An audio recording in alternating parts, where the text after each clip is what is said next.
ഇത് കൊള്ളാട്ടോ സംഭവം. ആരാ? ഞാൻ സക്കിലാട്ടണ സുത്തമാണ് നല്ലെണ്ണ വാങ്ങാൻ വന്നപ്പോ വഴിതെറ്റിയാണ് തമ്പ്രാനെ.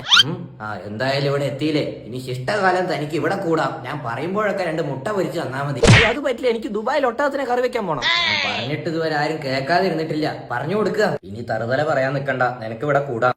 ശരി ആയിക്കോട്ടെ. തമ്പ്രാൻ ഇവിടെ തകിടയില്ലേ? ഉണ്ടല്ലോ, ക്രിസ്റ്റി.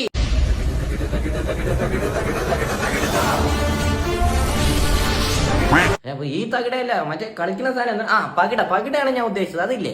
അതുകൊണ്ട് ഞാൻ കളിക്കാൻ ഒരാളെ നോക്കിയിരിക്കുന്നു. അയ്യോ കളിക്കൊന്നും വേണ്ട, ഞാൻ വെറുതെ ചോദിച്ചാണ് തമ്പ്രാനെ. എനിക്ക് പോണം, സമയമില്ല, വിടും എന്നെ. ഇനി അത്ര നിർബന്ധമാണെങ്കിൽ എന്നെ പകിടകളിൽ തോൽപ്പിക്കുക, എന്നാ തനിക്ക് പോവാം. ചേട്ടാ എന്നാ കളിക്കാം ഇട്ടോ. കളി ഏറെക്കുറെ തീരുമാനമായി. ഇനി ഇതിൽ 6 വീണാൽ താൻ തോറ്റു പോകുന്ന അർത്ഥം. ഞാൻ ജയിച്ചു പോയി. 5 5 സൂക്ഷിച്ചു നോക്കുക. ഇപ്പൊ 6ആയല്ലോ. എന്തൊക്കെ നടന്നു? ഇതെന്തെങ്ങനെ ഇത്രയും നടന്നിട്ട് നിനക്കൊന്നും മനസ്സിലായില്ലേ? ഇല്ല. എന്ത് പറയുന്നത് കേട്ട ഞെട്ടരുത്. ഇത് പോറ്റിയല്ല, പോറ്റിയുടെ വേഷത്തിലുള്ള ചാത്തനാ. അതെ, ഈ ഒട്ടകം എന്തിനാണ്? ദുബായ് പോക്ക് ക്യാൻസൽ.